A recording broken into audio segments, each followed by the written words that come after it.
if you've been able to do all of these things, you've been able to decrease your cancer risk, your stroke risk, your heart disease risk, your diabetes risk, your liver risk. If you have done all of this, then instinctively, without a question, you will increase the life expectancy. Definitely. Or you will increase the longevity.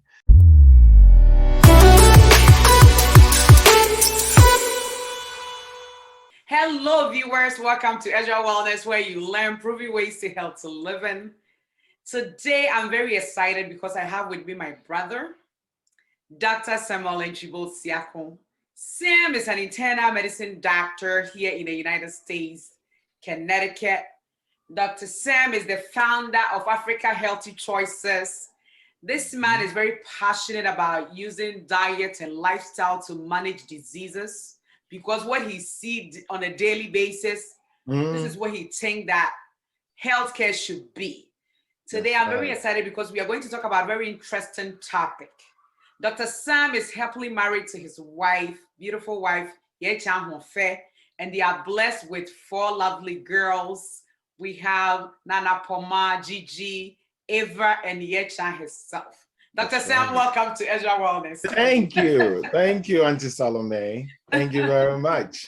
All righty. Well, Dr. Sam, this interview is very short and sweet because come next year, Ezra Wellness, we're digging into fasting most of the time. So I want us to talk today about fasting and longevity. You know, I know the Bible has given us fasting, every religion fasts, but today I want you to talk about why is it that people that fast happen to live longer? Okay.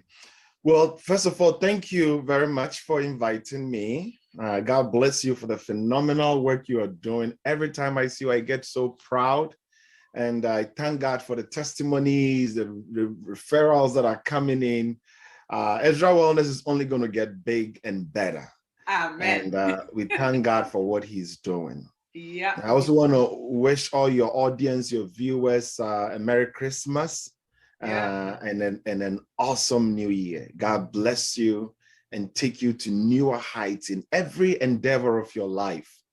God bless you and elevate you in that manner. Amen. On the question of fasting and longevity, right? This has been a hot topic for a long time in the medical world. Now, what we know for sure is that fasting improves the entire health profile. Fasting has tremendous benefits. In a world where there's food all over the place, people are looking for ways to be healthy, ways to stave off diseases. Fasting actually shows up as one of the most powerful tools that we have for that. Unfortunately, we don't talk about it the way we should, especially in the medical circles. Yeah. You will not go to your doctor's office and he will say, here we go, here's a prescription for intermittent fasting.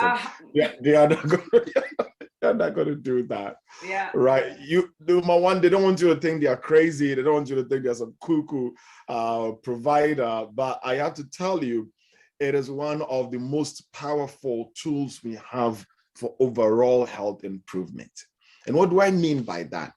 So I will just go through 9 quick bullet points why it is important, and then I'll just narrow down on longevity. Okay. So if weight loss is your goal, you have a big chunk of benefits in fasting. And I can spend some more time on that, on the different types of fasting. If lipid profile, that means your cholesterol is the issue, absolutely, fasting is your go-to. That's the second one. Number 2, it helps with blood sugar management. It improves your insulin sensitivity and helps with your blood sugar management. So you will see that your blood sugar becomes more even, and people with diabetes end up even coming off medications when they practice meaningful fasting. And then it also improves your liver health. So one of the main causes of liver failure now is actually diet or metabolism related. It used to be alcohol, but no, right now it's diet related. So fasting actually gives your liver a break. It shuts down the factory so that the body can just recover from all the injuries it's dealt with throughout the feeding period. And then fasting, as I said, helps the cells rest. It improves brain function. In other words, not so much in human studies, but in animal studies, you will see that there is a sharpness in the animals when they've gone through a period of intermittent fasting. And then it also decreases cancer risk across the board. All cause cancers see an improvement. Even in animal studies where the animal had a known diagnosis, the animals that underwent fasting saw a quick improvement in their treatment compared to those that don't have it. Now, can you replicate it in a human study? You probably can. But if you tell a woman with breast cancer, I need you to fast so I can see whether you improve, they'll look at you that, no, give me the treatment, let me go. That's it. So you cannot really replicate some of these things in the human studies for all the reasons that I'm sure we know. And number 8, it decreases the risk of heart disease. Now, if you decrease the risk of, lipid profile, you decrease the risk of diabetes, you are also automatically going to improve your heart function. And definitely you're going to improve your brain or your stroke risk. You're going to decrease the risk of stroke. And then finally, the 9th one, if you've been able to do all of these things, you've been able to decrease your cancer risk, your stroke risk, your heart disease risk, your diabetes risk, your liver risk. If you have done all of this, then instinctively, without a question, you will increase the life expectancy. Definitely. Or you will increase the longevity. Now, I say this, that there are observational studies that show some minimal improvement. We don't have a double-blinded study that says those who are fasting are living way longer than those who are not. There are observational studies that show that, but they are not rigorous, well-conducted studies on that. With that said, let's just put that on the side. That is a scientist playing gimmicks or playing gymnastics with studies. But you don't need to be a scientist to know that if I decrease all the conditions that I've talked about, I will definitely increase your life expectancy. Yeah. And for people who involved in some form of fasting, I am 100% certain that they are going to live averagely, all things being equal, they are going to live longer than those who do not fast. Yes. And then we're talking of fasting where after you break it with healthy food. We are not talking about you fasting and going to break it with McDonald's. Very important point. Very good. Very good. Yeah, very good. So that is the kind of fast we're talking about. So like the same now, what I want to ask is that, what are some of the types of fast that is known to promote longevity? Because, or even once you're talking about, I also want you to talk about why is it that that particular fast will promote longevity? Because absolutely, there's so many of them, 16, 8, 5, 2, 3 days, or so many types of fast. So I want you to speak into that. Absolutely. So, and that's a very good question. There are different types of fastings. Now, again, you don't have a lot of studies. It's not a very sexy area of medicine, right? So you don't have, say, Pfizer or Moderna saying, here's $2 billion, let's study fasting. So they will not do that because they want to sell their Lipitor, they want to sell their Xarelto. So they will just tell you, they will not even worry about that kind of study, right? But what we have, again, are small pockets of observational studies that goes to prove this. Now, so there's the continuous fast, and then there is the intermittent fast.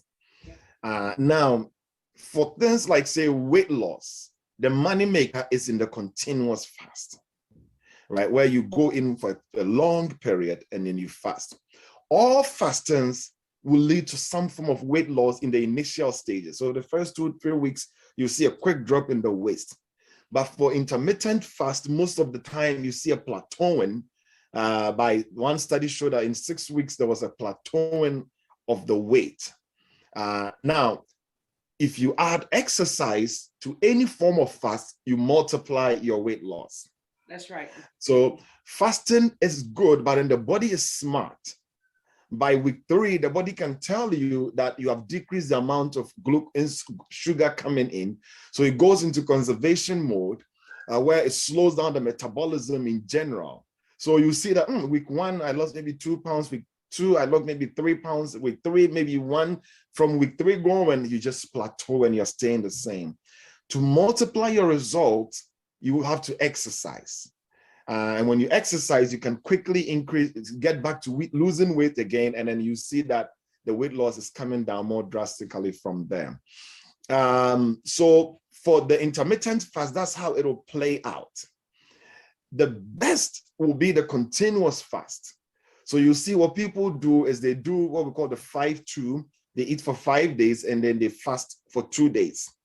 So that is also good. So instead of breaking it in the day, they go 48 hours. All they are doing is drinking water. That is very good. And that is sustainable. For Christians or even Muslims, the Muslims will go the Ramadan month and then they are fasting. Christians will do things like 21 days here, 7 days here, 3 days here. So those, if it is continuous, it is very good. So for Christians, you see that we fast, you're saying we are doing a 21-day fast and it's all, they are breaking at 6. Some of them are breaking at 4. And when they break, it's their fufu and their banku and their kenke, they go all out. So that fast doesn't count. Let's just cancel. No. Let's just cancel that fast, okay? It doesn't count. The fast we are talking about here meaningfully is when you decrease your caloric intake, you decrease it, and once you start eating, you eat good food. That's right. So that is that. So for that, you see an improvement. It all helps, but then the money maker is always in the continuous fast, where if it is 3 days, you go 3 days and all you're drinking is water or some, say, sugar-free drink. Not sugar-free as in with glucose, with sucrose or even stevia, none of that. If it's just plain tea is tea.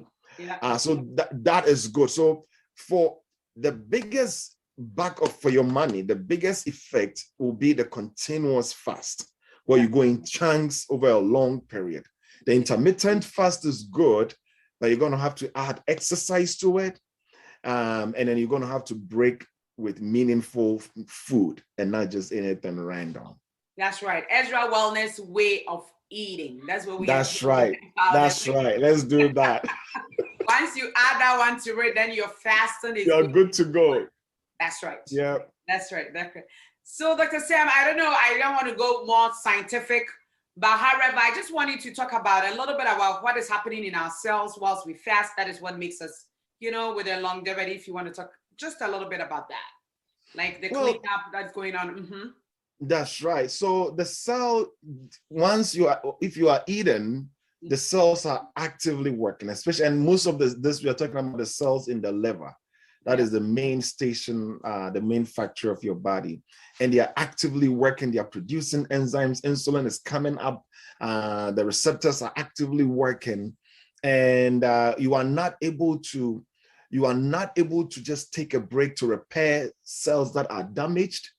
And usually it is the damaged cells that will go on to be cancerous, right? And then it is the damaged cells that the body tries to fix, and sometimes it will overfix, and then you will end up with things like a stroke or a heart attack. That's right. So the minute you start fasting, the body produces a growth hormone, the human growth hormone. The human growth hormone is basically the silencer, the cleanup person who comes in and produces all kinds of other enzymes, which then gets the cells cleaning up the dirt that has been left over from the many food that we've been eating. So there are a lot of hormonal changes that goes on, but some of which are still under study, some of which we don't know much about. But then the growth hormone is the main hormone, which is the opposite of insulin, which comes in and fixes a lot of the damage that has been done by the overeating or the too much caloric intake. And it then opens the door for other health benefits. Weight loss is a big one. Insulin sensitivity is another big one. Yeah. Great. So please, as we are learning, we want to bring your attention to once you stop eating, you're giving your body opportunity to heal. No food means use all the energy for digestion towards healing and cleanup. Come next year, 2022, Ezra Wellness is going to come up with various fasting, and we want you to watch out and please get involved. That's why we're making this video, our last video of the year, so that you know the importance of getting involved in fasting.